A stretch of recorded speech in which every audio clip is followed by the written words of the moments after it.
Hi, and welcome to another episode of Philo. This is episode 83. That slaps!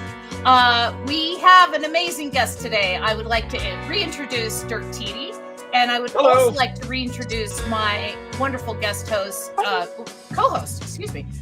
Robin Fisher, who is amazing, knows so much more about comics than I do, knows amazing things about Canadian television and artists and creative people at large. And I always appreciate having them on the show. And so what we are going to do, we're going to put on some chill music today.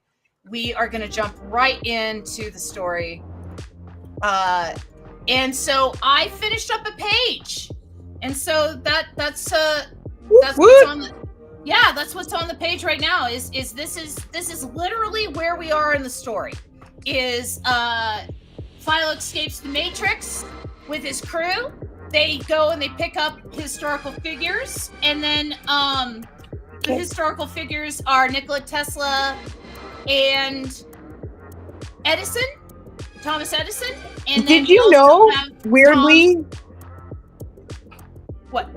Did you know, apropos of nothing, there's a giant statue of Nikola Tesla right next to Niagara Falls in Canada? And it gives out free Wi-Fi. What? Yes. Yes. That would be awesome. Yes, it gives out free Wi-Fi. The person who built it made sure of that. So like That's when you amazing. stand next to it and like when you like go to your Wi-Fi networks, one of them's like Tesla's statue or something. And nice. So yeah, that's awesome. And so yes, so we have Dumpty, we have Tesla, we have Edison, and we have Tom from MySpace. And my beautiful little girl just walked into the room. And and so let's grab your screen here. Okay. And do you want to take first crack at a panel? Do you want me to take first crack? Sure. I'll do panel one. Woo! You'll do panel one. Okay. So what happens in panel one? Well, de-virginize that page. Well, I guess the first question is, where are they taking these people? Because if we want to keep with the Bill and Ted, they got to go back to high school, right? And give a presentation, right? Or are they going to give a TED talk? That's valid, because I don't think they've actually been back to high school in all 83 episodes. You know what? Venom's in charm school. Do they go to charm school? That's right. Oh, yes. Do they have to give a presentation? That's in charm a perfect school? full circle. Perfect full circle. And I have to say, we have to include the Disney guy spying on them. Of course. The lawyer? The Disney lawyer? Yeah, because we started sneaking into the back of the auditorium. Yeah, and I gotta acknowledge people. Pierre says, hello, Silver, and hiya, says Kay. Pierre says, I invited people. Ooh, thank you, Pierre. Hooray, Pierre. But they're all villains. I appreciate that anyway. Hi, Amber, Robin, and Dirk. And dang, I've been there probably. Okay, so if it's gonna be charm school, then you're drawing charm school. You're drawing them going back to charm school. Venom gets a presentation assignment. Yes. So Venom gets a presentation assignment, and I guess the whole gang is going to be in that room with Venom giving his presentation because they're back in high school. Right. Pierre says it should be called J. Jonah Jameson Charm School. J. Jonah Jameson Charm School. Okay. Well, I was thinking about Venom. Well, in this panel, Venom actually receiving the assignment and recoiling in horror. Because presentation, that's the scariest thing. Ah, you think Get up in front of the class. He doesn't like public speaking? Well, all those villainous speeches in front of crowds? Fair enough. Okay, well then he might. No, that's not true. Venom's not a great maybe fire. The assignment in his head just You're right. explodes That could in be joy. Eddie Brock's influence. Yes. You know, that could be more Eddie Brock doing the performance side of the Venom. I was thinking more about typical high school student response of getting a presentation. Well, what I'm thinking this is Venom. if we have Disney lawyers in there, right? And Right. I'm thinking they're going to be like watching the presentations, right? Oh, right. We got to make sure Right. that there's no copyright infringement. I'm thinking 21 Jump Street. Oh. Where they're like pretending Filmed to in be kids. Vancouver, by the way. Yeah, where they're like, where they're like with the skateboard. Hey, kids, that's what I'm thinking. Well, all right. Okay. All right. Well, time to build a classroom then. Okay, so Disney is 21 Jump Streeting. Right. Streeting to get info. To get their info. Oh, how do I show? How do I depict a lawyer pretending to be a teenager? Oh no! I'm doing the He's lawyer. a hall monitor. You're are you dictating that? I thought you were drawing the kids in class. I thought you were drawing them as kids in I class. was going to draw them in class here. Yeah. And, so for my panel, I'm doing the 21 Jump Street. All right. Oh, okay. Great. Yeah. Awesome. Yeah. So all you don't have to worry about it. Yeah. All right. I don't want to overload you. I got Venom front and center getting his presentation assignment.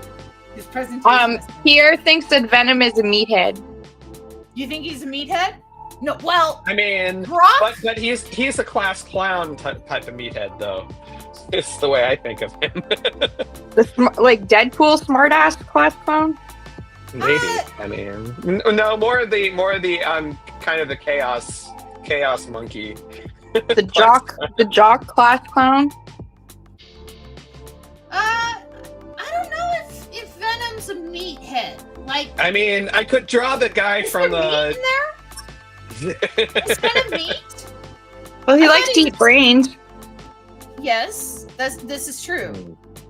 But brains aren't meat. Well, they're sweetmeats. Yeah. Some could argue that they are meat. I mean, if you were Live for My Zombie, you would quantify them as meat. Yeah, okay. Perspective in all things, right? Yeah, I guess zombies are very particular in their dietary needs. And they do crave brains, particularly. It's like wanting, foie gras. I can't even pronounce that word. Oh, you did a pretty good job, actually. Foie gras, that's right. Yeah. Let's see. Okay. There we go. So now I have to draw a fish sitting at a table. I just have to draw a fish. I have to figure out which fish it's going to be. I think this one might be a clownfish. Rob says only vegan brains. Only vegan brains? Only they count as meat? I wonder how the vegans feel about that. I don't know. So, Dirk, you have been working hard on Paradigm Shift animations. I have. In fact, I'm about halfway through the new film, and I just got the voice cast recordings on Thursday, and so I spent all day editing together the new cut of the film. I'm so excited about it. It's gonna be great. I've basically been doing action sequences all summer long, and I'm just a few shots away from doing the end of the film, and then I'm gonna go back and animate the first half of the film because that's where all the talking is. Yeah, because you pretty much have been doing the parts that's just more or less. I mean, I had a rough cut. I had a rehearsal recording that for the few shots that had dialogue. But yeah, there was a lot of chasing and there was a whole kung fu fight. It's a minute long, and it took me 2 months to animate because it has 7 characters and almost 100 shots. So that's labor intensive.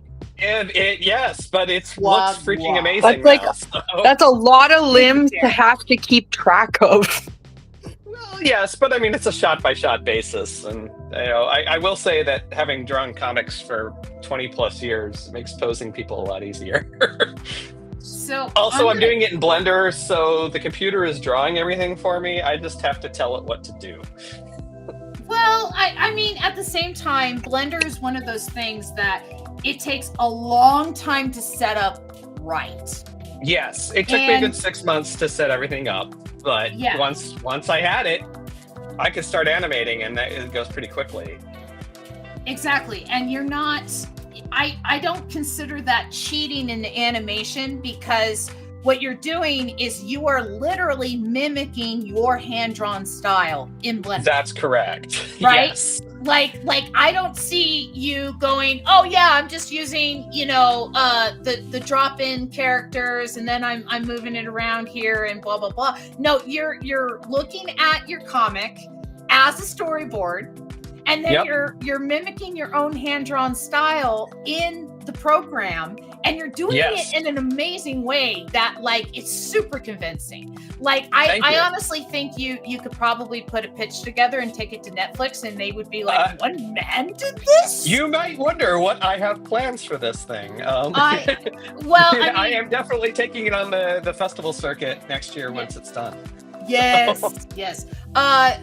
Okay, so I'm looking at Johnny Depp in 21 Jump Street, and like he has a chain and a watch, but like he has his floppy hair. Should I give the Disney lawyer floppy hair? Yes. Like, yeah, I feel like he should have Johnny Depp. But Johnny Depp wasn't the straight edge character in the group. It was the Asian guy. Right. He was the loose cannon. Exactly. But this guy could be the loose cannon. I was just trying to think he's the iconic, I just thought if he was a Disney lawyer, he was for the look. The other side of the loose cannon. Yeah. I mean, come on, you gotta have the straight-laced guy next to him. See, you gotta have. You have to have two. So you said that this. I haven't seen 21 Jump Street since I was like 4. Yeah, I was in high school. That was a long time ago. So you said the Asian guy is the straight-laced guy? Yeah, I rewatched it like maybe 15 years ago. It was awesome, actually. I really enjoyed seeing old parts of Vancouver, because it was like Vancouver in the early to late 80s. Yeah. Oh, that's right. It was shot up there. Yeah, so for you, it was like, oh man, that's what that building used to look like. And exactly. Granville Island was so different. The Asian guy has a sweet mullet. I'm giving. Yeah, he does. He has a giant pompadour too. It's like this big thing. You know what I mean? Yeah. It's square. It's really big and square. I'm trying to give him this sweet mullet and pompadour. All right. I am just going. That Holly Robinson was also the straight edge one too. The girl. She also had pretty big hair. Come to think of it. Let's see. I'm just gonna stick with the two guys. I don't want it to be too complicated. Yeah. Just one Drum Street. Yeah. Yeah, it's. I'm in a debate right now on a movie forum that I frequent called Stage 20 or Stage 32, and I asked a question a long time ago about like where's all the $5 and $10 million movies. Because it seems that everything's a tentpole now, and it's like when the tentpole collapses, like it takes everything with it. Yep. And and that was like my thing, right? And so it's turned into kind of a controversial topic on the forum, because there are some people that are agreeing with me that like we need to have these movies. There are other people that are like, no, proven IPs are the way to go, and that ensures that you're going to have the foreign market and stuff. But I feel like the case studies disprove that, and it's just an interesting debate. Like, what do you guys think? Where do you think the 5 and 10 million movies have gone? I think it's all moved to TV. It's all streaming now.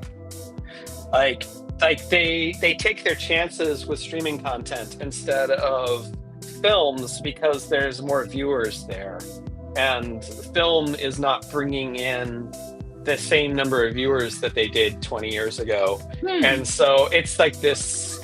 To me, it's like this self-licking ice cream cone problem where because they're making fewer low-budget films and putting them in the theaters, there is then therefore less data about whether or not a low-budget film will work. And then that feeds the cycle. Well, clearly that we don't want low budget. So, because, it doesn't look like it'll work. So therefore, but also, where's all the capital? All the capital is in streaming. So you're saying that it's a self-fulfilling prophecy. It is sort of the way I look at it, which is unfortunate, but that is kind of where media has been going for quite a while too. So I don't really know what to do about it aside from then maybe at some point, clearly filmmaking is getting cheaper in terms of like anybody can make a YouTube program now. So is there going to be a resurgence of indie film because of that? I don't know. I guess it depends on what people want to see. Danny Boyle is one of my favorite directors, and people forget that he made the first 28 Days Later on an iPhone. Oh, wow. Yeah, Was it? Wow, is it that? I thought it was earlier than that, but I guess it was right after the iPhone release. Yeah, and he did that wasn't even his first movie though, so like no, gosh, he was working up to that, so yeah, oh gosh, no. I first noticed Danny Boyle in Trainspotting, right, as a director, but he had already made Shallow Grave prior to that, and I think that's the one I saw in theaters. Yeah, Shallow Grave, and but I don't want to get on how awesome that movie is right now. No, the point I'm trying to make is that he knew that he was limited on the budget he had, and so he put it into the story, and like the famed shots at the beginning of the movie where London's empty, they got those shots through getting permits for the largest portion of the middle. But to get the wide shots, they literally were just polite to people and filmed at dawn. And so when the city was at its most empty, and then when people were going to walk into the shot, they literally said, hey, could you not walk into the shot for like 5 minutes? We're trying to we're filming a movie here. It's a zombie movie. We want the city to look empty, and you're supposed to be dead. And it's just, I think that it's like people forget that, like, again, you can just put on a show. Yep. Hey, so what's fine? What do you think, Robin? Where do you think all the 5 and 10 million movies? I agree that they're on streaming. I agree that they're disappearing. It's kind of a moot conversation because nobody has faith in film anymore. The weird stuff is going to find its way through in its way. Like, I keep finding weird things on various platforms. Good things. Frankenstein's coming out and that looks amazing. Mm-hmm. There's still auteur directors out there. It's just, I don't think the film industry has faith anymore to take a chance. And it's a shame because we're losing a lot of really good writers and directors and filmmakers. Yeah, they're still making it. Like, if they cannot not make it, they're gonna make it. And that's one really cool thing about today is, like you were saying, with YouTube and cameras in the phones, anybody could really make a movie as long as they have a really good idea. Yeah, it's entirely on the internet. make the actual product. It's just whether or not there will be a venue for it besides YouTube. Like one of the craziest stories I ever heard was I was reading about the making of 2001 Space Odyssey, and like they gave him, Kubrick, a shit ton of money to make that movie, and he wasn't even finished writing the fucking movie. Yep. Like literally didn't even have an ending. They just had faith that it was going to be awesome. Right. Yeah. But it was Kubrick. I mean, he had a track record at that point, so.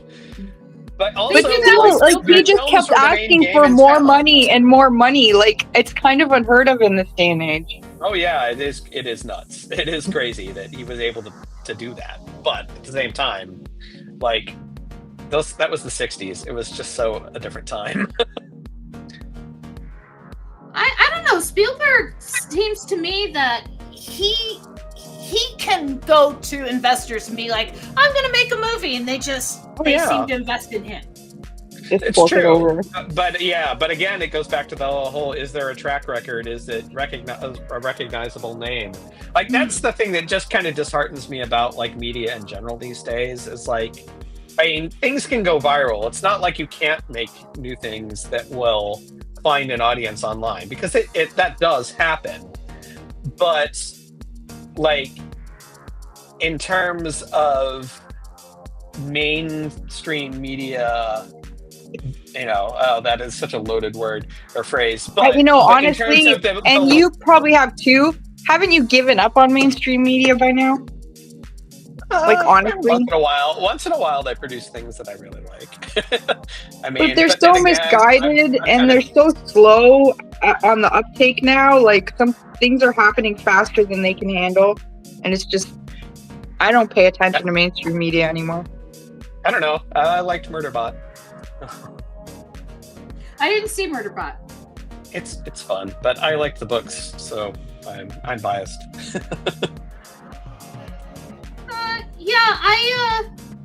I have been very disappointed with mainstream media. I feel like what they've done to Jurassic Park is a travesty. Oh God, it's. By the way, we have so many comments that we haven't even been getting into, and I need to read these comments because these comments are awesome. Let's see. Hi guys, being right now. Low budgets work well for streaming. Hello from Find. Oh, hi, Dreams.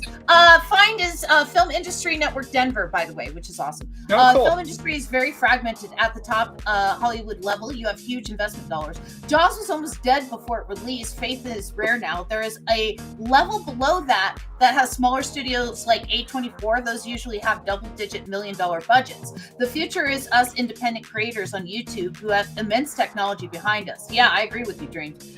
Then there are the indies with budgets being collective investors that are often less oriented towards ROL or ROI. Return on investment. Yeah. Does anybody know Viva La Dirt League on YouTube? Because I love their stuff. They make little skit comedy, and they have their own website that has their own streaming service and stuff too. But they also put the skits on YouTube. That's where they started. They have a large enough network worldwide that supports them that, like, they bought a warehouse, turned it into a studio, and that's their job. Is they just make skits of their own stuff that they want, and they have special effects. They're in New Zealand. They're living the dream. And that's awesome. It's like, to me, that's the future. That's great. I'm thinking about things like Dropout TV, that are totally self-funding, and they're niche, and like they're a tiny fraction of the size of Netflix, but they're also producing like quality comedy content, and like it's stuff I want to watch. Yeah. They just sold out Madison Square Garden. And on top of it, they have a young audience. I discovered them through my niece who's in high school. Yeah. So, which also brings me to like another thing that informs my take on this stuff. I had a really great conversation with my cousin's kid about movies, and he's like, I don't like movies because they're both too long to hold my attention and too short for me to get invested in them. And so there's a problem with... Fair point. attention in terms of the modern, like, modern mind, and like, the idea that movies are going to be more like, I think in the 21st century, the movies are going to become like what the novel was in the 20th century. Because there was a time when novels were considered to be the thing that were rotting young women's brains. Are the you 1800s. Are you done with panel 1? Do you think? Yeah, right. Just finished up. Awesome. So did I. So I will jump to panel 4, and then you're going to jump to panel 3. Then.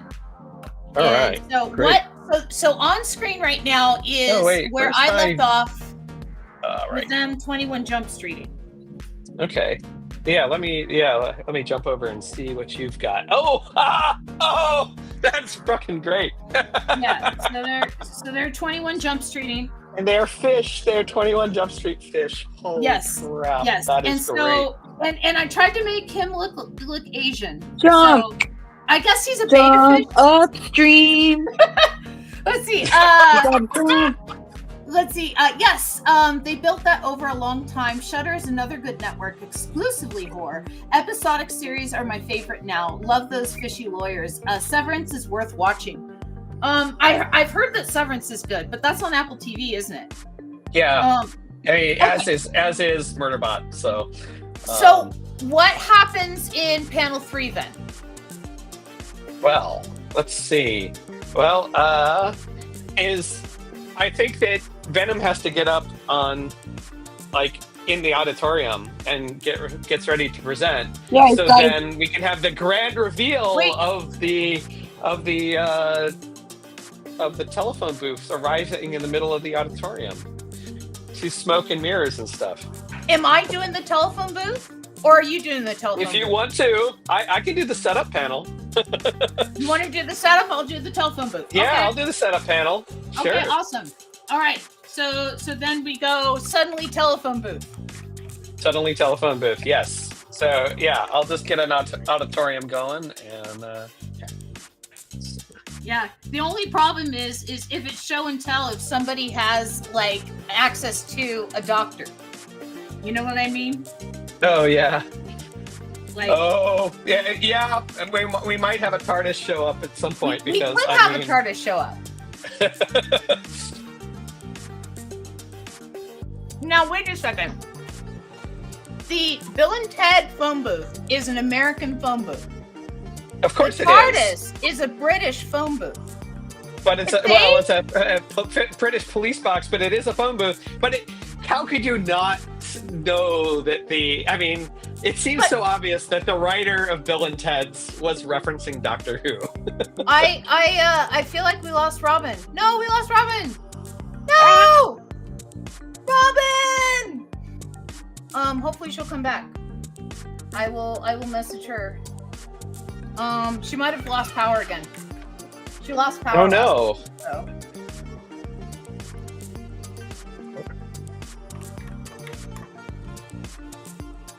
No. Okay. I'm button mashing here. Oh, Great. she says her phone got too hot, it cut out. So she'll be back when it cools off in a second. Okay. Anyway, the point I was trying to get to is that if we have an American phone booth and we have a British police box, would their child not have a transatlantic accent? Would it be a fax machine?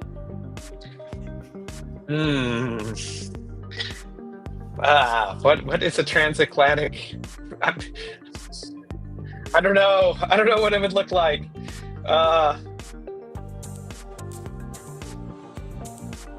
Let's see. Okay, I'm gonna say suddenly. I'm gonna leave that in your good hands.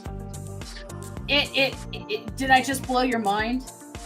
I'm trying to combine those two things together. Do you know what a transatlantic accent unless is? they have different telephone boxes in Iceland or Greenland. well, do you know what a transatlantic accent is? Well, it's somebody who they have an American accent with British things. So we're talking about movies, right? So the transatlantic accent, when you watch old movies, and they seem to talk like this, like they have a little accent that seems to come out of nowhere. Yes, I do remember that. The reason why I didn't know the name of it. The reason why is because you had movies being made in England and you had movies being made in America, and the producers at the time thought that the English in America was too different from the English in Britain, and the same for the English in Britain for America. So they like literally invented they invented this accent that's supposed to have like inflections of both, so it could be understood by both regions. What? And that's why old movies have that accent. I never knew that. Yeah. I am now so informed. I know. I am a wealth of useless facts. I know too much about too much. That's a good useless fact. I like that useless fact. Yeah. Yeah, it's like I said, I love movies. Before the show, before we turned on air and stuff, I was sharing with Dirk that one of my favorite movies of all time is Leprechaun. I love that movie. Warwick Davis deserves an Oscar for his role as the Leprechaun in that movie. I take no questions.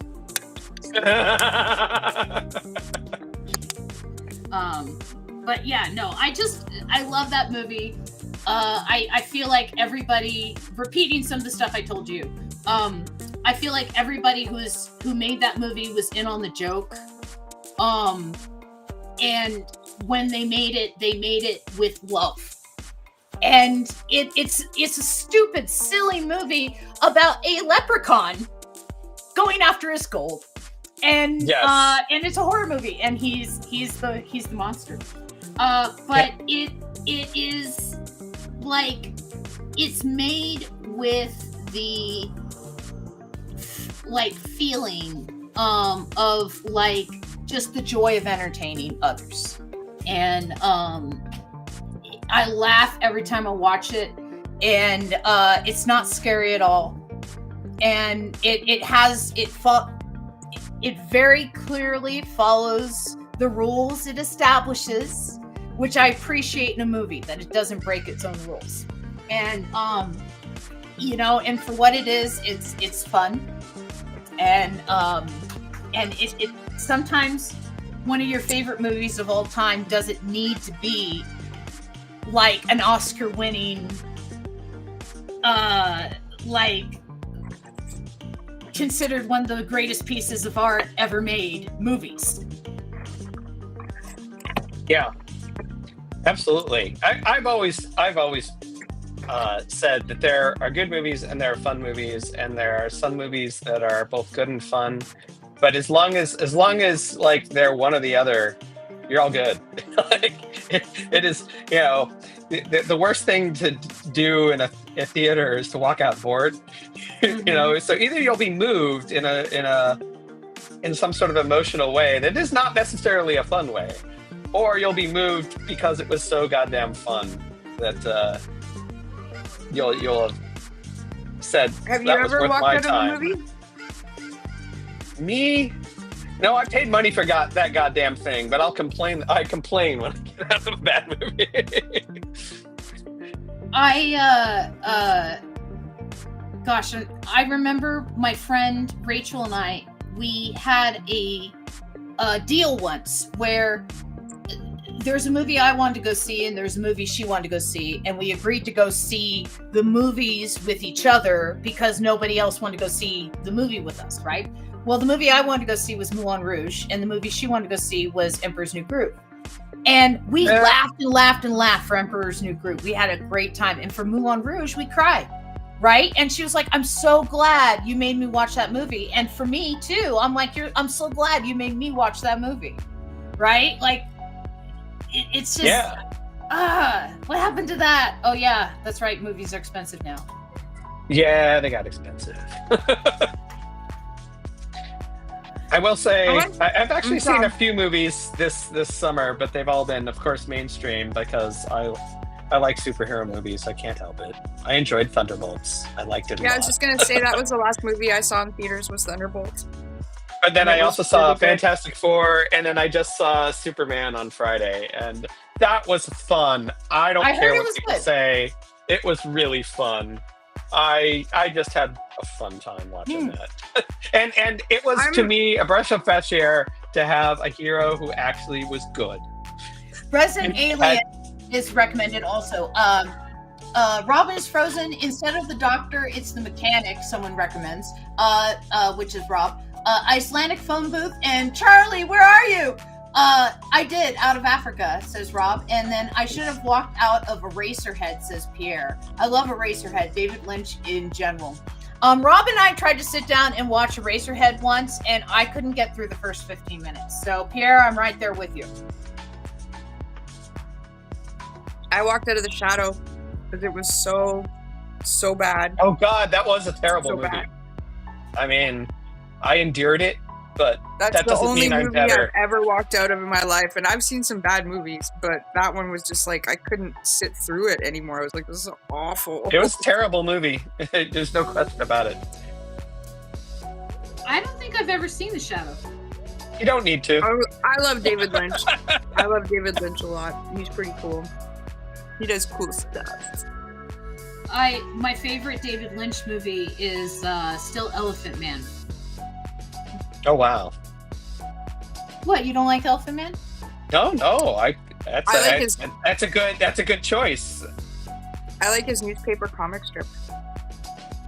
I didn't know that he did newspaper comic strips. It's actually pretty funny. It's called The Angriest Dog in the World, and it's like the same 2 panels over and over and over again, but the dialogue always changes. Oh, like Dinosaur Comics, which probably was copying after his comic then. Yeah, his stuff came out in the 80s. Yeah, exactly. So it predates. It was first. You know, thinking about the $5-10 million movies, Canada actually has a really healthy small movie industry. Sure does. Yeah. A lot of my favorite movies are independent Canadian film. 2 of Ginger my favorite Snap. Female directors are Canadian. Oh, I love that movie. Directors. It's one of the good werewolf movies. Excellent Ginger Snaps. Yeah. Good call. But that one was made on a shoestring budget. And and I think it's only made money. But I gotta look into this, but Canadian government is really good about giving grants to Canadian film. Yeah, really fucking exactly. good. So they didn't cover the whole movie. There's no way they covered the whole movie, but I bet you they gave them something. I'm sure. Yep, that's something that not going to be happening here. But we love the arts, and especially if you live like in French Canada, they just like hand you a blank check practically. If you're doing francophone so many movies have Quebec as like in the end credits, for a grant. It's awesome. I still have to show you Grizzly Lemmings. I still have to show you Grizzly and the Lemmings, Robin, and that takes place in Canada. I think that it is a French studio, but it's still cute as can be. Nice. Yeah. It's about a grizzly bear. I reset up my studio, so that's why I gotta figure out my camera setup. But it's about a grizzly bear that and living with some lemmings in the ranger station. Nice. And so let's see. We also have I Dug Eraserhead. It's 75% establishing shot, says Kay. Great soundtrack though, says Rob. I love that there's a space for a director like David Lynch, but not a fan, says Pierre. I can agree with that. Kay says loved Elephant Man, do not like Twin Peaks, however, agreed with Robin. Says Kay agrees with you. I was gonna ask you, Dirk, when you're animating action sequences, what is the hardest part of it?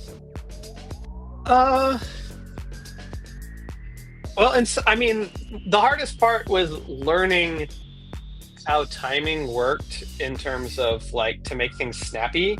But by the time that I actually started animating the sequence, I had done my homework. So that part has been pretty easy. because I can play it back and see what it's doing, and now I have the principles of animation to like I know what frame to frame like a good snap looks like, which basically means you have like so you're doing you're gonna punch. So you have a frame like this, and then you have a frame like this, and then you have a frame like this. So and that ends up being snappy as opposed to like dink, dink, dink, dink, which would then be sort of like that. And the way I learned that was, I think I talked about this last time I was on back in March. I did a study of the Black Widow fight from Iron Man 2. I just recreated the whole damn sequence just using my characters and replayed the set and everything and just redid it shot by shot and just looked at it frame by frame and figured out what is the movement, how does the movement work. And it was such good practice because I had to practice posing a lot of characters. I had to like figure out how was I going to make 8 security guards? The answer was make one rig that could turn into multiple characters. And that was actually a huge, like the reason I have so many characters in the new film is because I made that rig, and now I can make lots of background characters really quickly. But anyway, but the action part was also work it out in advance. Like work it out in terms of like what your shots are gonna be, even if they're not moving, just like camera angle. And this is where the comic was really, really useful because I had already worked out the whole fight sequence in the comic. So then I just it's like storyboarding at that point. Yeah, exactly. I used it as storyboards, and then I set up the set, I set up all the characters, and then I went in the layouts and just shot by shot, recreated the camera angles, recreated all the poses, and then figured out by just doing stills in Premiere what was the timing gonna be like on that. Like worked that out before I started doing the keyframe animation. So I kind of knew how long each shot was gonna be. And I just sort of, the way I worked that out was I sort of imagined a movement, like here's a punch, or here's a block, or here's somebody getting thrown. And I literally used Premiere like a stopwatch. So I would hit play, imagine the shot, and then hit stop. And then that would sort of give me a rough idea of how long that shot would be. And you know where I got that idea from? I got that from frickin' Miyazaki. That is how he times out all his storyboards. He has a frickin' stopwatch, he draws a panel, and he imagines what's gonna happen, and he hits the stopwatch, and then hits it, and then writes down the time. And that's how he storyboards. That's fascinating. That's awesome. Yeah. We have a question from Rob, by the way. Does Blender do tweening? Of course it does, but I'm actually hand doing my tweening because I'm instead of I'm not animated. Some people don't know what that is. So tweening is creating the in-betweens. So keyframes are your main poses and the rough timing for an animation, and tweening is doing all the in-between drawings. So even though I'm doing a 3D, my first film, The Restless Sleep, I let Blender do the tweening, and I just sort of let it figure out from keyframe to keyframe. It figured out where the positions were in space. But then, so I did that project, and I did a couple of commercial projects. And the first one I did, I let it do, but there's something that I didn't like about the motion. It was a little bit swimmy. There was something about it that kind of felt a little slow, and I could massage it, and you can like edit. You do like there's this graph editor that will allow you to change like rotation, position, whatever, and you can like see what it looks like. Basically, if it's horizontal, it's not moving. If it's almost vertical, it's moving really fast, and that's how the graph works. But trying to tweak it all to 24 frames a second is really time consuming to like get it really good. So my second commercial project, I decided instead of animating 24 frames a second for all the characters, I would animate what's called twos, which is 12 frames a second, which is still great. And for the type of hand-drawn animation look that I'm going for, I think it would add looks really well. It does add snappiness, and because I already have the outlines and cell shading and everything, it actually makes it look more like the type of cartoons I wanted. So I learned that it was actually didn't take actually that much more effort to do the tweens myself, because I can blend poses between keyframes. So I can here's a pose and here's a pose, and I can I can say, okay, I'm going to blend from between those keyframes and figure out where I want the character to be.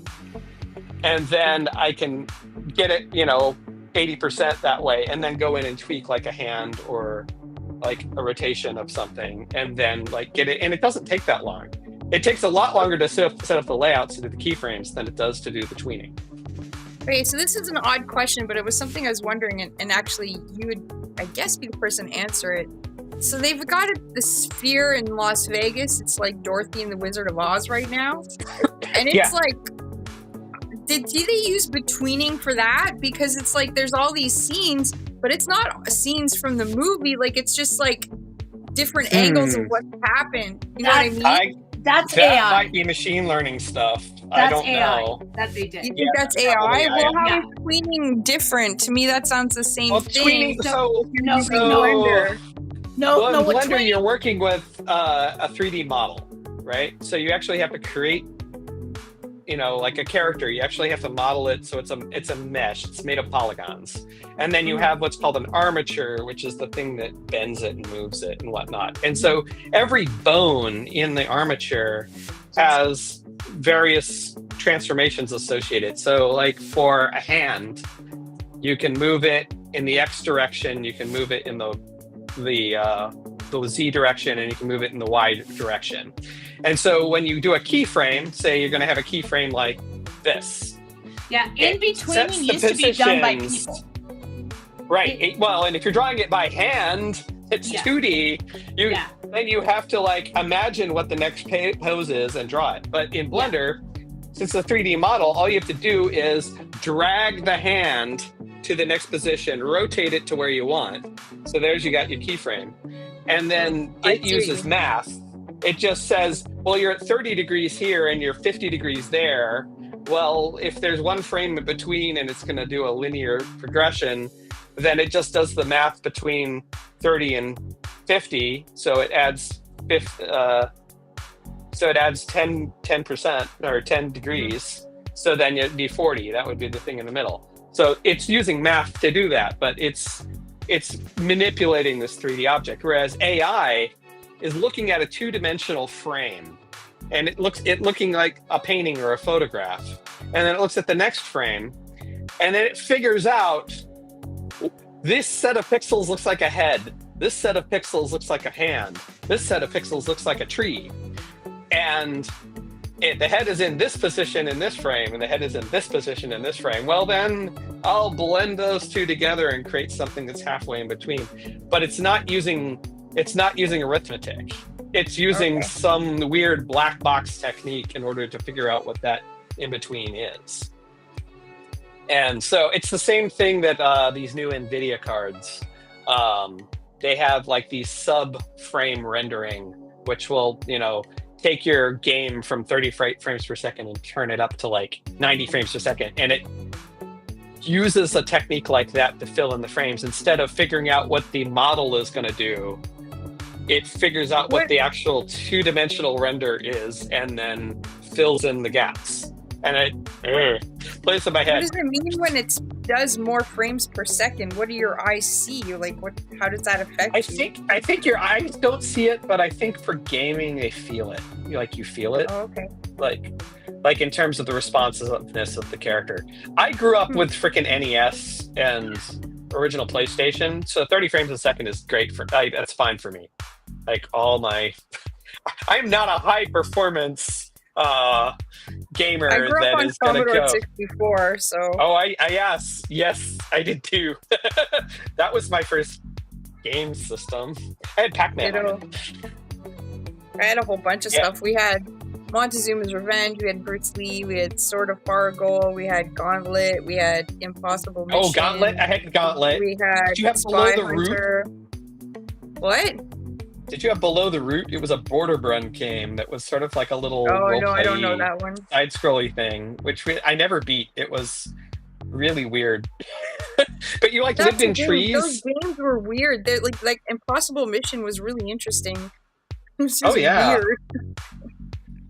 I had started out with a Sega Master System in the house, but then we upgraded to a Genesis when the Genesis came out. Wow. And never upgraded until, gosh, my mom eventually got like an Xbox One when I was in college, and I came back and I'm like, what's this doing here? Wow. Yeah, it was. I mean, I had the original NES, and then we got a 386, and then I started playing computer games. And then my friends all got Super Nintendos, but I never got one. And I had friends who had Sega Genesis, and I was really jealous, but I didn't. I only got to play at their houses. Aww. And then yeah, it's all right. I got to. Well, I had roommates who had fun games that I got to play, but I had a pretty good computer, so I played computer games for a long time. Until I went Mac, and then that was all over. But that's okay. Let's do. Yeah, let's give it like. So in the questions, Rob was asking if there was any way to see your movies in animation. All right, so Restless Sleep is on my YouTube channel, so you can totally watch that, and it has a kick-ass werewolf transformation in it, which was the whole reason I did the film in the whole first place. Was I wanted to actually like see my werewolf character transform on screen, and so yeah, you can totally watch that, and I'll be eventually posting Chinatown online, but not before I've taken it around to the film festivals first. So the people who are going to get to see it, we're going to do a premiere probably in the winter, because I'm probably not going to get done with it until the holidays or so. But it's totally worth the effort. And then I'm going to take it to. We're going to do a premiere, and it's and totally worth the wait. Yes. Well, it's totally worth the wait, but it's worth the extra effort that is causing the wait. So,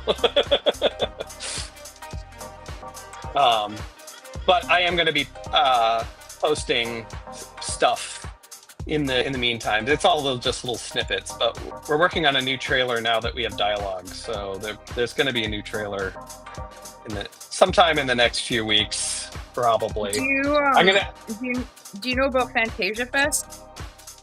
No, I don't. Tell me about it. So it's a Montreal Film Festival. It's been around for 30 years, I think. That sounds amazing. And it's all like Asian films, horror films, and like cartoon films, and like underground indie comic book films, and just like anything that's just weird and interesting. And it might be worth it to send it into there when you're done. Yes, it does. That sounds like a perfect fit for this. They usually show their films in August, so it looks like I'll be able to submit for next year then. It'll definitely be done in time for that. Fantasia Fest. All right, writing that down. Yeah, check out their website. It's really cool. When I lived in Montreal, I'm sure I've told this story a million times. I would save all my money, and then I would spend all my money in the summer, because we would have the jazz festival, and I'd pay for like 3 or 4 shows and then go see a bunch of free stuff. We'd have the Just for Laughs festival, same thing, pay for 3 or 4 shows and go see a bunch of free stuff. And then we'd have Fantasia Fest, and I'd pay for a bunch of stuff, and I just loved it. I've seen so many cool things because of that festival. Oh, that sounds awesome. I will definitely submit to that. So the one thing that I was hoping to have it done in time this year to submit the Blender conference, but Blender conference is in 2 weeks. And I found this out in June, and I'm like, well, I'm not gonna be done for that. So instead I submitted a proposal to do a talk about what I've been doing, and I'm on the schedule, so I'm going to be presenting my project to the Blender conference, and I'm really looking forward to that. I had such a blast last year when I went. I met so many cool people. I got to hang out with the people who I was learning from online. Like, the Blender Foundation has a animation studio attached. That's cool. they make a new film every year, and then they share the assets and show the process and share like even scenes, like scene files, so you can see how they made what they did. Sometimes it's like so advanced I can't wrap my head around what they're doing, but other times it's been incredibly helpful. And I got to meet all of them last year. It was incredible, and they were so nice. So I think that may have been why I was able to get in this year, because I wasn't coming in cold, and so they probably they might have recognized me from me and my work from the talk, or from meeting them last year. So I since you're still working on panel 3, or are you? Yeah, but done? not much longer. I'm almost done. I started talking, and when I talk, it's detrimental to my drawing. Okay. But I'm almost done. I can take panel 5. It's up to you. Great, and I'll take panel 6. Okay, yeah, no worries. Okay, so what happens after my last panel, which was this one, which is suddenly. Oh wow! Well, they're clearly gonna pour out of that form booth. Oh, you think make Marx Brothers style? Yeah. Okay. Yeah. I mean, that way. I love it if you fall all over each other. That's even better. Rob also. We also have a couple more comments. Rob says tweening is math. I had an Atari 800. PR said I had the Telstar Pong machine. Wow. Oh. Rob says first console I bought was a PS2, Dance Dance Revolution, and then linked to YouTube channel, and then he found your YouTube channel, so I pinned the comment. Oh, and sweet. So, yeah. Sweet. And so, so let's see. So I guess they're gonna fall out Marx Brothers style, right? So Yeah, that's Night at the sounds- Opera. Yeah, I think so. Let's see. Night at the phone booth. Night at the phone Night booth. Night at Jonah Jameson Charm School. That's right. See, it all comes together. There we go. Yeah, Night at Jonah Jameson Charm School. There we go. Is it working? What happened? Has Venom got his charm? I don't know yet. We got them piling out of the booth. So, just to make it authentic, I'm going to look up that scene. Marx Brothers, Night at the Opera. Pile out scene.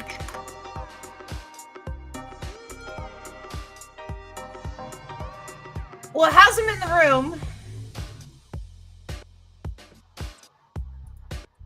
Yeah, I'll just say crowded cabin scene. We'll see if the internet can deliver. Crowded cabin scene. There we go. That's good. I got like everybody in the cabin in my reference, but I gotta like have them a crowded cabin fall out. There we go. All right, I have finished my panel. Yay! You have finished your panel. Well, you could do the fallout scene, or do you want to take panel 6? I want to have the Bill and Ted scene where they're all standing on stage with the smoke. Okay, awesome. Yeah, okay. That sounds good. I know what I'll do then. I'm gonna use this image. Come on. Why are you taking forever to load? Don't load forever. Why are you taking forever to load? Oh, whatever. Okay. I'll use this image as my reference. Oh wait, no, it's panel 3, not panel 2.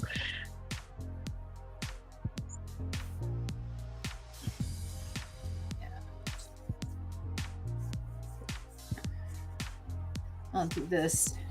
And so since you're working on your own project, Dirk, how do you balance your work and leisure time? Well, I mean, thankfully, because this is I'm the only thing I'm working on right now. So, basically, I take weekends. That's the answer, and I check in with myself and make sure that how am I feeling today.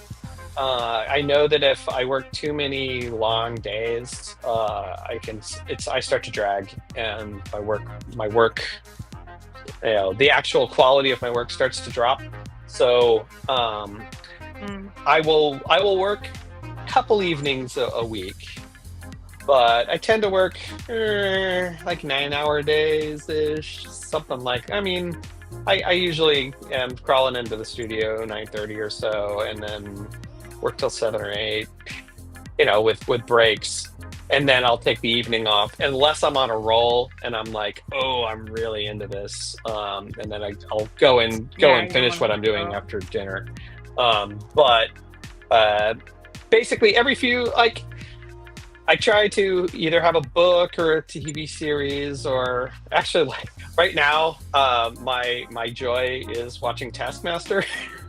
I'm rewatching all the series of Taskmaster and then listening to the podcast that interviews either somebody who was on it or who's on the actual episode, or someone who was like a previous guest, or just somebody who just knows the show really well. And it's funny and relaxing, and if I do that as like the last thing that I do before I turn in, I am a happier beast. And then on weekends I tend to socialize and play music. So that's sort of but I'm also in a really privileged saxophone position. Right? I want to say saxophone. I play fiddle and guitar. Fiddle and guitar! And sometimes bass. Why can't I ever remember? Because I remembered it was a complicated instrument. I did remember that. Well, yeah. I play Irish and Scottish music. Yes. So my wife and I run a Irish session 3 times a month, and then I play for a lot of Scottish dances, which is really, really fun. So I tend to play guitar for Irish, and I tend to play fiddle for Scottish. All right. Well, that's interesting. Oh, it's so much fun. I like Taskmaster. I watched the season with Mae Martin. Oh, that was a great season. She was a great contestant too. Holy crap. She was. And there was a lot of people on that season. They were a great contestant. Yeah. Sorry, that's my mistake as well. But yeah, but I need to watch the new season because it's got that guy George Mantzoukas, the American. Oh my God, he is insane and awesome. I love him. Yeah. I saw him being interviewed. I forget where, but he was just saying that he's only on that show to fuck shit up. Yeah, it's absolutely true. No it is absolutely the case. Winning or. And it worked. So I think I look forward to watching that season. It was freaking great. It's a good series. It makes me laugh consistently, and that is the best. And it has nothing to do with anything. It is just ridiculous, and that's why I love it. Apparently, a lot of people are obsessed with it, though. Like, it's just one of those shows that you love. Yeah, love it. Yeah. Well, I mean, part of it because it just makes me so happy.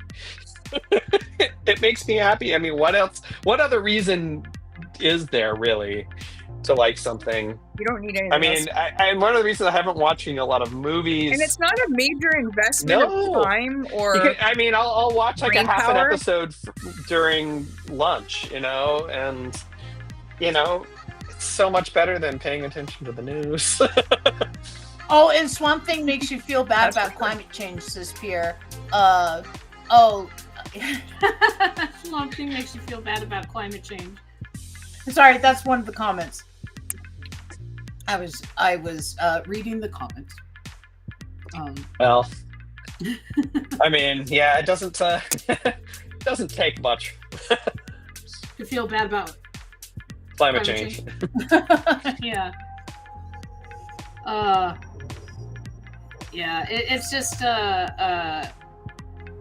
I saw a graph the other day that was like like based on how much money you have, right?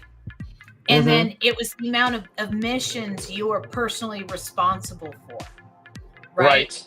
And so it was like all the people are down here, and all the money's up here, and all the emissions are being created personally up here by like private planes and companies and you know, like everything like that, and like all the people, like their personal like carbon footprint was nil compared to this top heavy graph. It's just like it doesn't matter how many straws we turn into paper. It's I know. So yeah, I have many thoughts on these things, but I'm not going to solve it on a YouTube stream, as much as I wish I could. I know, a girl. I'm doing my part. I mean, I have 1.5 electric cars and the solar panels, and have been trying to like reduce the energy usage that I need to, like, you know, by insulating the house and everything. But you know, it's not going to go to zero. There's nothing I can do to make it go to zero. So, you know, honestly, it's going to have to happen on an industrial scale, and there's nothing I can do about that. So, yeah, exactly. I mean, and it's just, again, it's one of those graphs that's just like, gee, I wonder who else is looking at this. Right. You know, is it just me? Yeah, well, didn't you hear AI's gonna save us? yeah, you know, I mean, so Kay would like to know if the charm school has a homecoming and a football team. Ooh, oh my god, now you're giving potential. I don't know if we're gonna get there. It's well, not on this episode. Yeah. I don't know if we're gonna get there on this episode. Maybe next episode. But bank those ideas. Bank them. Yeah. So we'll give. I just had to draw Philo as a Groucho because we're referencing the Marx Brothers. Oh yeah, I need to put Philo out front here.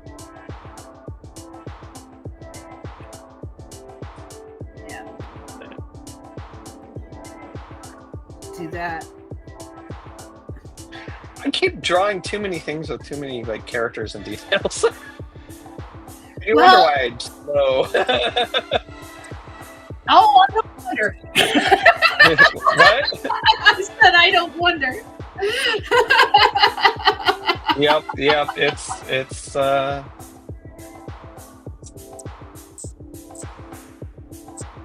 No, I'm joking. No, you always put in. You're like me. You want to like draw the best panel possible, and it's like. I mean, I'm going for fast, but I keep like, you know, staging things that involve lots of people. But also, I know. We have an auditorium, and how many characters do we have? I know, and you've used the perspective tools in the past, and you're. I did. Not this time. I totally faked it this time. So. Yeah. I'm gonna actually put Philo like way up front. Let's draw him.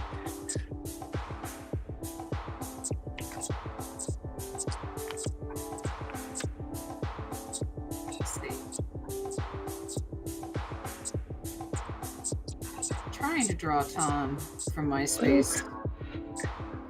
I never actually like gave us a.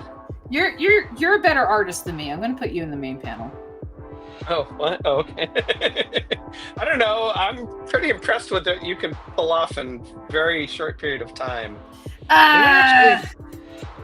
Did we actually like have a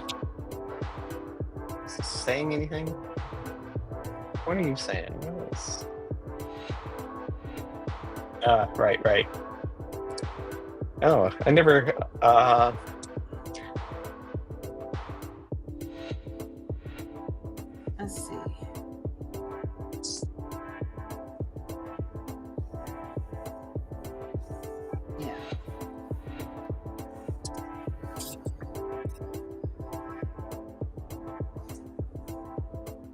Oh, shoot. I keep...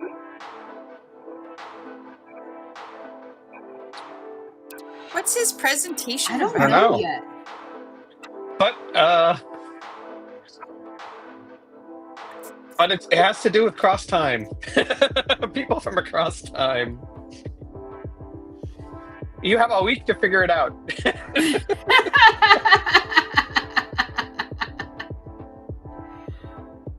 Well, this will be like the first time I've actually drawn Philo. I think you did Philo's back when you drew the monolith. Well, maybe I did. Yeah, because you did him. I keep looking doing at establishing shots. All right, so now there's... I'm going to put the octopus on the...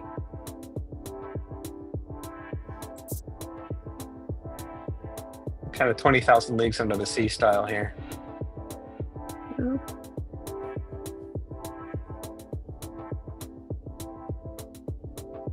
All right, there's a mushroom guy. Let's see, 1, 2, 3. Like Toxic Avenger.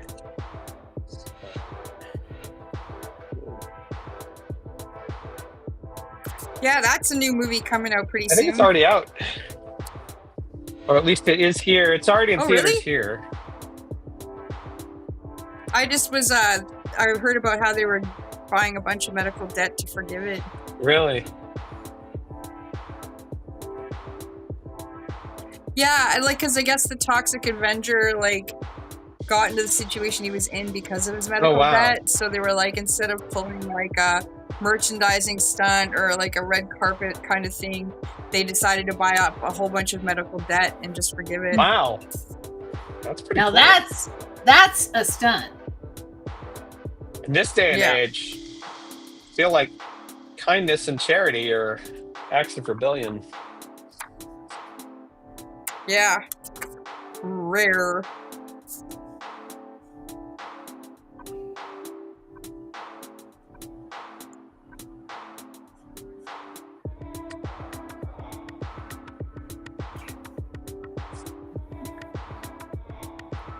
Who else is there? Anybody else there? Oh, right, we have Humpty Dumpty. Mr. Oh, Humpty. I forgot to draw Don't forget Dumpty. the dog. That's all right. I'll get him in. I'll squeeze him in. Don't you worry. I'll draw Dumpty in the back. I'll just do some Dumpty lines. Cute little eyes peering. His little Dumpty lines, his little hat. And the polka dot door. I thought it was like the purple door or something. I kept trying to Google it and I'm like, it's not coming up. I don't remember the name. And right, I had to make I didn't know the colors of the character. When I worked on the promo, I did it last minute, and so I'm like, there's not even enough time to message Robin and go, what color is this character? Yeah,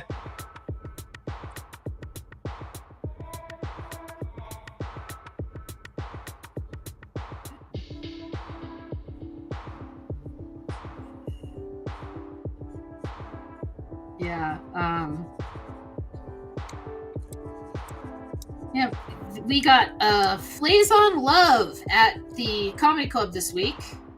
And it's interesting because if you guys know anything about what's been going on in the world of comedy, Flazon Love is facing 7 years in prison, possibly, for felony charges. Whoa. This is the guy we have at the Comedy Club this week. Wow. For throwing a credit card machine at a hotel employee in San Diego. And it's considered assault. Aggravated assault or something like that? Yeah, aggravated assault. And they almost canceled a show at our venue for it, but decided at the last minute not to do it. But the big corporate heads are coming down to keep an eye on him. So we're gonna have the corporate guys in the office there, like making sure that nothing goes down. And so, yeah, so I'm just working box office. Wow. Yeah, I've been getting a lot of calls and messages from people and stuff, and like saying like, oh, are you guys still going to have him even after everything that he did in San Diego? And it's like, wow. Are you going to reward that behavior and stuff like that? Because like the San Diego DA threw the book at him. Good. Yeah. I mean, there's a lot more to the story than just like throwing a credit card machine, but yeah, that's the crux of the assault charge, is the throwing of the credit card machine. Yeah. What? Oh, wow. Yeah. So that's. I don't have anything like constructive to add to that.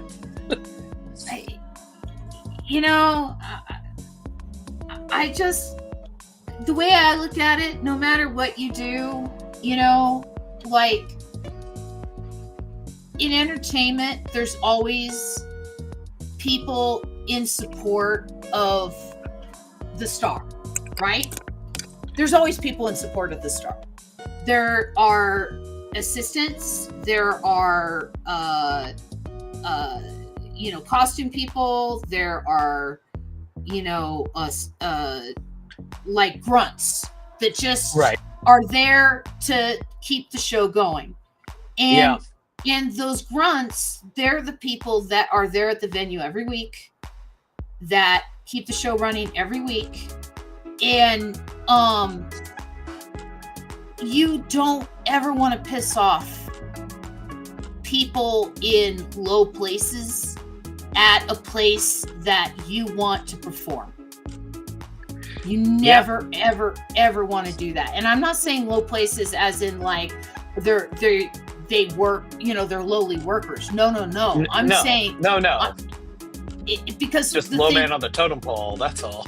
Well, people forget that the lowest position on the totem pole is the most important. Absolutely. Because that's where the work gets done. Well, in the Haida belief, you'll have the gods like Raven and Eagle and the sun god and stuff at the top of the totem pole. But they're flighty gods, right? They're trickster gods. They're gods that aren't, you can't count on them, right? Yes. But the gods towards the bottom of the totem pole, that's your earth god. That's your water god, right? Yep. And those are the gods that are there every day. The moon god is towards the middle, right? Yep. They find the moon a lot more stable than the sun, because the sun, it can be cloudy, right? Or it can be, you can have drought, you can have all these other things. And so when people are like, yeah, you're low on the totem pole and stuff like that, they forget that, like, in the Haida belief, it's the earth that holds up the sun. Yep. And I studied a lot of the Haida belief when I worked on Raven's character for No Stereotypes way back a million moons ago. Oh, yeah. And, I always liked that idea of I don't want to say that people get it wrong, but the fact that it's like the people down here are more important than the people up here. The people up here get all the glory and all the praise, right? And like when they do their festivals and stuff, everyone wants to play Raven because Raven gets to play tricks on people and stuff.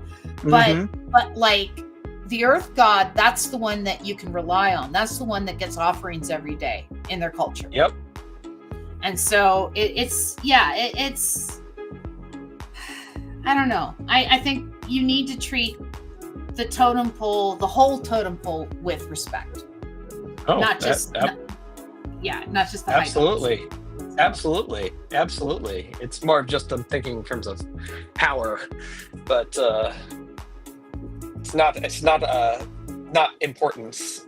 Importance is absolutely, you can't run a theater without the people who are actually running the theater, Well, I don't know. It's just like I used to do shows with Bobby Lee, the comedian, back in like the early 2000s.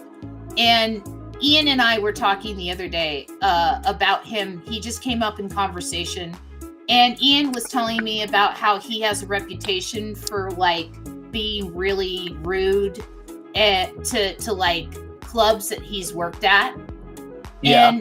And the thing is like when he and I would stand around the club after shows, and he didn't have a car, and I would like drive him back to Orange County to like Long Beach where he was living after shows and stuff like that. I remember Bobby saying things like, you know, when I get big, I'm gonna make people pay. When I get big, I'm gonna, you know, I'm gonna be the biggest person in the room and stuff like that. And everyone just had it, you know, thought it was talk and stuff. And Ian's telling me like stories like he had a show at a small club, and he demanded that they build a catwalk or he wouldn't do the show. And so they build a catwalk for him, which costs money, and it takes seats away from the floor, and he doesn't use it the entire show. He just did it as a power move. It's just a fucking move. Yeah, to get his catwalk, right? And like I kind of specifically remember him saying stuff like that when we used to do like bringer shows and stuff together back in the early 2000s. And like, you know, back then when you're like, you know, then you just be an asshole. I think I remember telling him like that specifically, is that then you just be an asshole. But now people are criticizing him for that behavior. Right? Right. It's like, but like he thought of it. He dwelled on it. Yeah, right? Like and I where I get stuck is like, why? Yeah. Why do you want this? Why? Who did this? Who hurt you, man? Who hurt you? Yeah, like, show us on the doll where they touched you. The Dumpty Dance is your chance to do the hump, says Pierre. The large wigged corporate elite, says Rob. The no tools to deal with frustration, says Rob, and leads to rage and violence. And crew. Yeah, you treat crew right. You'd think that having a creative outlet, you know, like comedy, would be something that would help with that, but I guess not. But not everybody's into this whole self-reflection and working on oneself thing. Oh no, I lost Robin again. Robin, come back! Oh no, she's gone. Robin! I bet her phone got hot again. Yeah. Oh yeah, she says it comes and goes sometimes, so. Oh no. Yeah, we lost her. That's okay. We're almost done. Yeah. Love you, Robin. Let's see, I'll say 7 minutes left. Oh no, there she is. There she is. Awesome. Yeah, as soon as I can get my mouse up there. Yay, there she is. Sorry. It's Because okay. I had to use my other phone, I'm not using data, and sometimes the Wi-Fi cuts out on this phone. Yeah, I was writing "Love you, Robin" in the chat, and then I came back. And then you came back. Yay! So I didn't have to send. The cross time presentation begins, and I love it. The Is dogs it going to be really boring and about quantum mechanics? We could make it about that. Oh, wait. While I'm thinking about it, I'm going to talk about who is on the show next week. Awesome. Who is on the show next week? Survey says. Thank you for joining us again, Dirk. Yeah. Oh, my pleasure. I had a great time last time and had a great time this time. So. Next week we have DJ Kaufman joining us. Oh wow. Yeah, that's a blast from the past. Yeah, I've been digging the Keen barrel.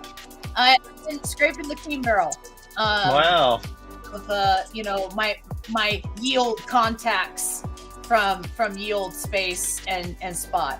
But yeah, DJ Kaufman we're gonna have next week, and I haven't talked to DJ in forever, so it's gonna be fun. DJ has been doing the draw or die thing these days. And it's the Draw or Die Club.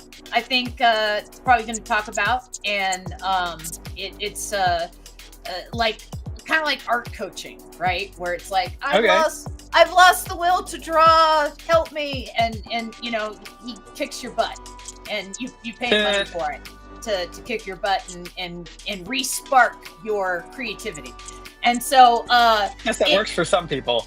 Well, it reminds me of the movie The Five Obstructions, because that is about a professor, and I've talked about it on the show before, but that is about a professor that gets writer's block, basically like a creative block. And so he goes to one of his students that has since become a filmmaker. You know, and the professor was a filmmaker, and he teaches film. And so he goes to a student of like, I have this creative block, you know, I need to get past it. And so his student then makes a film, and that's The Five Obstructions, about trying to get his teacher past his creative block. And how he does this is by giving him homework. And his homework is to remake one of his movies from like the 70s, but to remake it in different ways. And so he gives him obstructions to get past.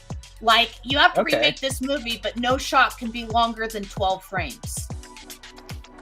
You have to remake this movie, but you have to do it in a place you've never been with no budget. Nice. Right? Yeah. You have to remake this movie, but you have to, you know, blank, right? And so as the movie progresses, he keeps adding obstructions to it until there's 5, you know, total by the end. And the final film is so different from the original that it's like, it's barely the same movie, except for it has the same script. But it's a completely different movie. It means a completely different thing. Because the first time he did the movie, he did it in a white space with a guy eating a meal, talking about the meal that he's eating and like the rituals that we go through eating a meal, right? Right. And like, you know, oh, I pick up my knife, and then, you know, oh, I don't like my food to touch. My wife likes to mix her food, and all these sorts of things, right? And that's what his first film's about. His final film is in Calcutta. And he's talking about this, and he's doing the same script, right? Sitting in front of his meal, in front of starving people. Wow. Right? And it completely changes the feeling of the meal. And again, this is a place that he's never been before, no budget, right? They had to put up a white plastic sheet between him and the people behind him because the people were like grabbing at the food. Wow. Right? And they talk about this in the movie. They talk about like everything this guy experienced in the process of trying to make these other films, doing his homework. And the moral of the story is sometimes you're forced to be more creative in a box than outside of it. Oh, absolutely. That is 100% true.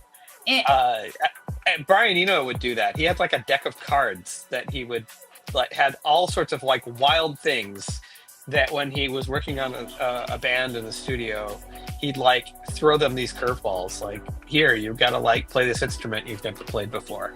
Yeah. I'm trying to remember who it was. It's a musician that died. It might have been the guy with Blind Melon. But when they used to go on tour and all the other guys would like be out drinking and like partying and stuff when they get to a town and stuff, this guy would go and take guitar lessons from some guitar teacher in the town. Oh, wow. That's Randy cool. Rhoads. Oh, that was Randy Rhoads. I'm sorry. That was Randy Rhoads. Yeah, that was Randy Rhoads. I'm sorry. I was completely wrong. Ian knows all the guitar trivia. He knows all the rock and roll trivia. He's read all the books. And so he says it was Randy Rhoads. But Randy Rhoads used to go and improve himself. He used to like, you know, yeah, I'll go and do a lesson with you. And the thing is even though like this guy that's teaching him, quote unquote, may not be as good a guitarist as quote unquote Randy Rhoads. Randy Rhoads learned from everyone that he took lessons from, and he would take a bit from here and a bit from there, and he'd be like, "Ooh, that is a good way to hold that chord," or "I didn't think about picking it that way," or and I just find that amazing. And so Rob is saying good night, Robin. Okay. Good night. And it is time, and we have solo performances are tough. It takes a long time to get good at timing and trusting yourself. Lack of self-confidence. We got a little piggy. I've done that for myself. Shot a short with no sound, all found lighting and only music background. Write a scene between two people, then draw dramatic conflict out of a hat. Keep that dialogue, but shoot it in that new context. And then good night, Robin. So good night.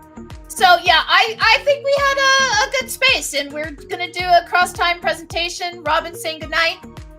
She's very tired. This is produced by me, Amber Greenlee, panelpanel.com, Captain T on Keenspot, Patreon if you want to support me, twitch.tv/artglitch, and then YouTube if you want to support me. And I'll see you guys in the future.